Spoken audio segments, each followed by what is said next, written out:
Tim, obviously a big recruiting weekend for Nebraska, a bunch of guys that currently committed elsewhere, but still seem to have a bit of an affinity for Nebraska. How did some of those come together, whether it's Dawson Merritt or Cortez Mills? How did that start to happen as we got closer and closer to this Colorado game? Wait, is Mills in or out? Mills is in. As of what we know, he's in. And Oklahoma did really push hard, but does sound like he's making it into town, and they seem at least okay with it as we're heading into the weekend. As far as how both of this came together, I mean, we kind of talked all offseason how the job the staff does building relationships and maintaining those relationships.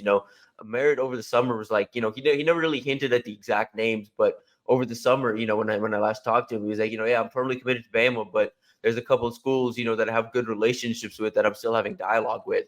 And reading between the lines there prior to his commitment, he always mentioned Nebraska's a school he's got the most relationships. Alabama's a school he's got the individual one-on-one best relationship at.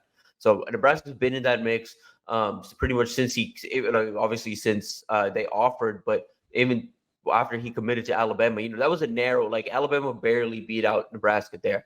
And Nebraska hasn't stopped pushing for him. Same thing with Cortez Mills. With both of those guys, I think what's also helping Nebraska here is both of those guys had opportunities to come on campus in the spring. Them and their families had opportunities to build relationships with Dylan Raiola and his family. And you've got now Dylan working on both of those guys, trying to get both in the class. It's interesting. I get it, rightfully so. Sanders Jr. got a ton of the offensive line talk, but for as much as a guy as good as Cantwell can fly under the radar, even in this conversation, sometimes I feel like he's an afterthought. But, man, him being a part of this visit, getting a chance to spend some time with Coach Raiola, I mean, what can we say about Cantwell relative to his recruiting process of guys like Sanders? Appears to be the guy's a stud. Yeah, and I think here's the difference between him and Sanders. With Sanders, if anything, the ceiling and the reason for his lofty ranking and all of that is because of his technique and athleticism and just the ceiling he has. Once he puts on some weight, he's kind of stuck around 265 intentionally, going to wait for that college program to put that weight onto him before his freshman year. And there's a chance this kid doesn't even play his freshman year. He kind of takes the redshirt year to kind of develop, add some weight gradually before kind of stepping into a bigger role as a sophomore. And right now at Tennessee, that opportunity is kind of granted to him. With Cantwell, that's a guy that's going to step on campus ready-made to play, but he's going to need some work on his technique. I think he's more similar to obviously the ceiling is higher and the floor right now is also already higher. There's a reason in their difference in rankings. But he's a lot closer to like a Grant Bricks, where it's like, you're bringing him on campus and your goal is in that first semester, in that first fall camp, is to develop him and get him to a point where he can hold up in pass pro, he can hold up against the run, and because he's got the raw tools, he's got the raw strength, he's got the raw power, he's got all of that. He's got good knee bend, all the things you like to see. Good athletic, again, just background. But with him, it's just a matter of working that technique, sharpening that technique. And that's the difference between the two. Is one, you're banking on this athletic phenom to put it together technique wise. And the other one, it's a guy with good technique and good athleticism that you just need some time in the weight room with. Tim, another guy that's planning to visit, you talked about last week that if he was able to get back on campus for Nebraska, you thought all bets were off. That's Michael Terry. Well, coming back on campus for Nebraska, you still feel the same way, that this kind of opens up the door for Nebraska in a way that maybe it didn't feel like it was a week ago? I think so. Texas continues to trend, and like I've kind of mentioned too, like the effort Texas has put in over the last month and a half has kind of started to see them separate. But there's something that keeps them coming back to Nebraska. They've been the most consistent program in his recruitment. They were on him hard as like a priority target before Texas was. They were obviously on him before Oregon was. He's got multiple really good relationships. He really likes Lincoln. A lot of the concerns there between the Terry family in Nebraska has just been the proximity, and then like again where Nebraska's status is compared to Oregon and Texas, who they see those two programs as contenders right now. they see Nebraska as a program that's a couple years away. I think Nebraska needs to show him and Merritt. Like, with Mills, I think it's more about just the pass catching or the quarterback he's catching passes from. But with Merritt and Terry specifically, it's important for Nebraska this year to kind of show that they're on track to compete for championships, or at least contend for Big Ten championships when those guys would be on campus. That's not saying do that this year. Obviously, that's an incredibly lofty expectation. And at this point, just seems difficult for Nebraska to do this year. We have to see, let them check a couple other boxes off first, but they just need to see that Nebraska is making that progress forward, because the programs they're both, or the other two programs that Terry's considering, the program that Merritt's considering or committed to right now, they're already in that championship hunt. He's getting a fresh new haircut tomorrow morning before he heads to Lincoln, and he'll be on campus potentially with Dawson Merritt, even though I think CJ could play inside as opposed to outside. What do you make of the latest developments with Christian Jones? Yeah, I still feel good about Nebraska here, and I feel like, going into the season, like last week helped him answer a couple of those questions he had about Nebraska. This week's another really good opportunity to help him answer some of those questions, of just where this program is. A lot was made of, because I talked to him after y'all's win last week, and had that quote in there about, I was like, what do you want to see from Nebraska? And he said, I just want to see if the guys put the work in this offseason.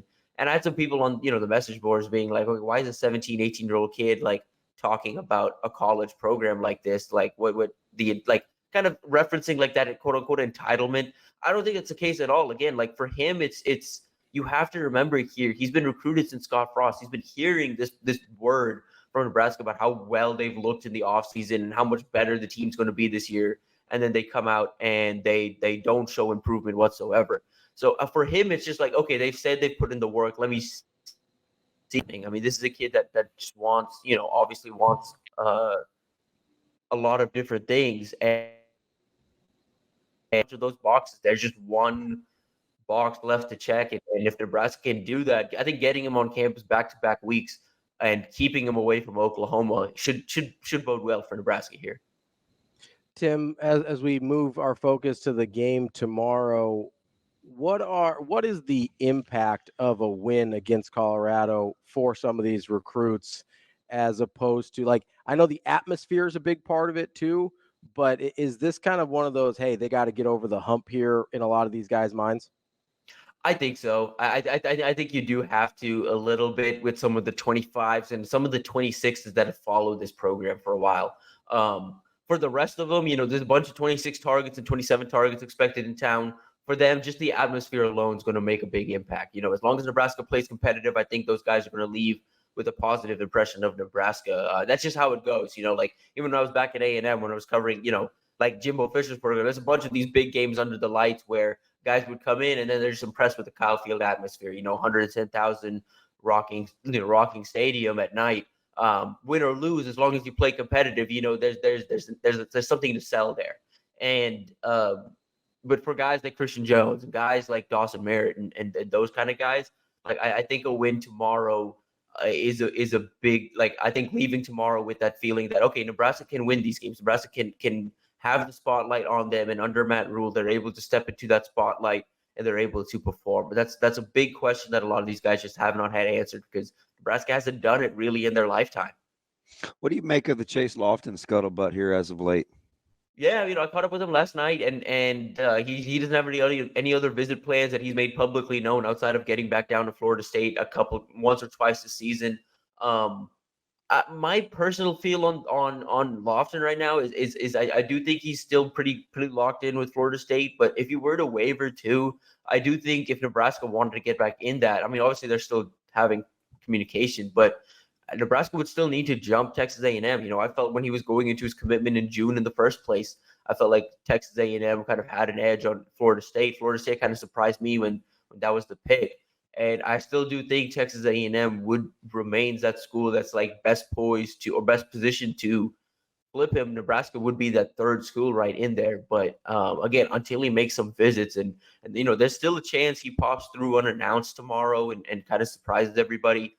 I wouldn't really count on it at this point, but again, I wouldn't really count on it either way at this point. Yeah, I give him a lot of grace just because I sometimes I think, and I don't know, this isn't like, ooh, I talk to, mom, dad, or Chase. I just get the sense sometimes that it's okay if players, it takes a certain temperament to want to stay in state and deal with everything that comes with being an in-state, highly recruited person, right? Like, and it's okay, like, if that's not for you. I don't begrudge that at all. I mean, like, Josh Banderas would feel a lot different than, let's say, Baker Steinkuhler about staying in state as a highly recruited guy. Like, it's different for all in-state guys. So I'm willing to extend a lot of grace, man, because I think you need to be thoughtful about that. Yeah, absolutely. And for some of these guys, I think you also have to remember too, like, again, for someone like Lofton and some of these guys, it's like, okay, we were born and raised in Omaha, like lived around the state the whole time, haven't seen a whole lot else. Like for Lofton, it was just cool to get out to the East Coast and see Florida, like when he made that Florida swing through Miami and Florida State, it was just cool to do that. And these are life opportunities they have that they may not be extended, down the line, like this opportunity to go play and live in Florida, this opportunity to go play and live in Texas. For Christian Jones, when he was flirting with Auburn and Miami was in that mix too. It's just like, I'm not mad at him if he wants to go to Oklahoma Tennessee game. You know what I mean? Like, it's fine. Exactly. Right. And so it's like, I get it, on that standpoint too. It's like, go live your life, like go experience something new. Like, I mean, you would hope that for young people, you hope that they want to go explore new things as much as that tradition and that pride of staying home means to this fan base and means to these guys. Like, again, at the end of the day, the guys that want to be here will be here. And the guys that don't, they'll find their home. Tim, I'm curious because this is something I think about a lot with some of these guys, especially when they get into college, but as they're going through the recruiting process as well. When you talk to these guys, do they talk much about kind of the financial opportunity in terms of like, this is for especially the highly rated guys, can be a life-changing amount of money. It might be their best earning opportunities they ever have in their life. Like, is that something you hear them sort of process through real time, or is it more, hey, I'm highly recruited, I think I'm going to go to the NFL, I'm just trying to find the best place to get me to that next step?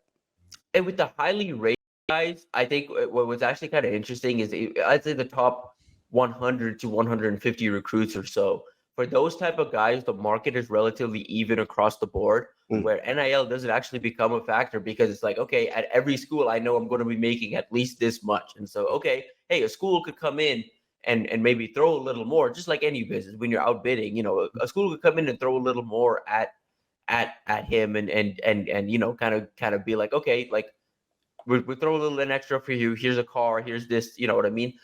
But it doesn't really have as much of an impact as people think in the top 150 recruitment, just because there's money everywhere at this point with the schools they're considering. But it's when you start getting past that 150 number.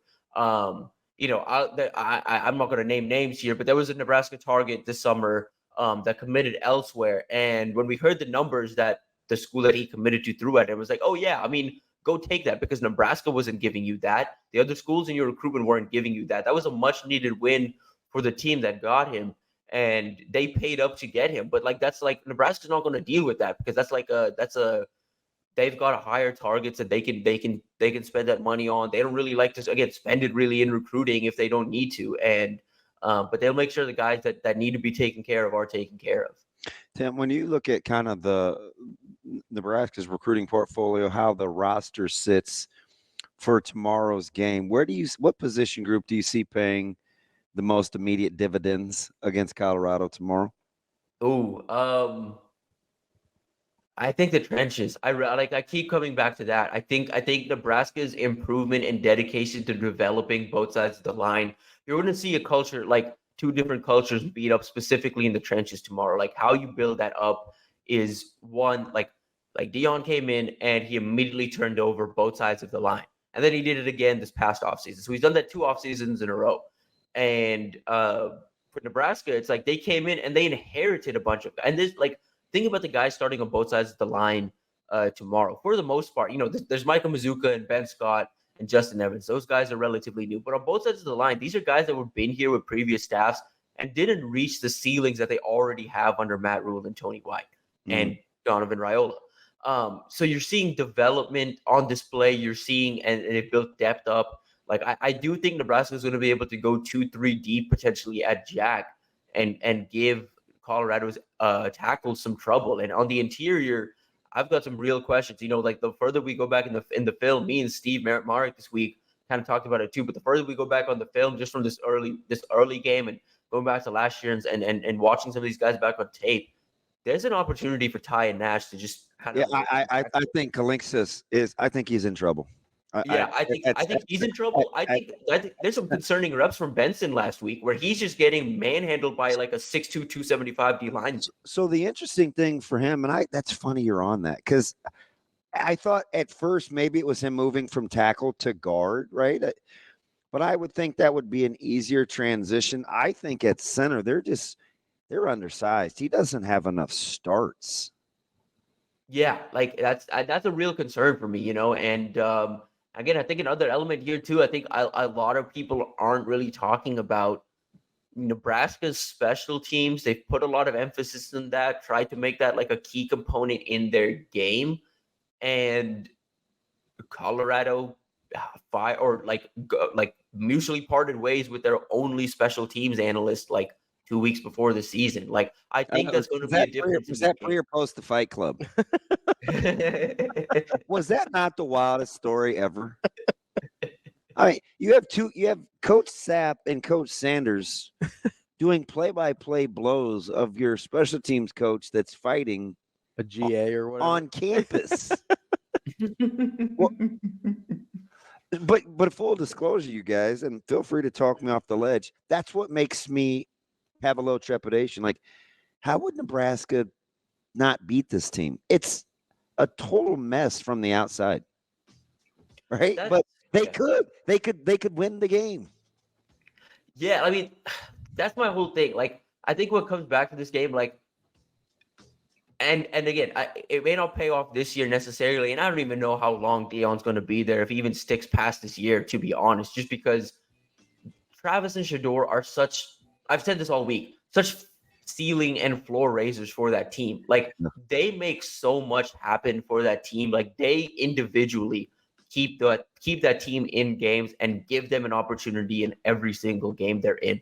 Without those two, that team is really, really bad. Like, there's just not enough. There's just not enough there. And that's not even a shot. It's just like, again, like Deion and that staff were able to, obviously Shedeur is his son, but like, they've developed Shedeur into a legitimate Clearview talent, and like, give them credit there. Shedeur was a 3-star coming out, was underlooked. I remember covering Shedeur as a recruit. Like, he was looking at options, and some schools just straight up closed the door to him. Like, we're just like, we're not entertaining this. We're not doing this, which is why the Jackson State thing happened, why he went out there and proved himself, why he plays with that chip on his shoulder, because he was at one point counted out, as hard as that is to believe.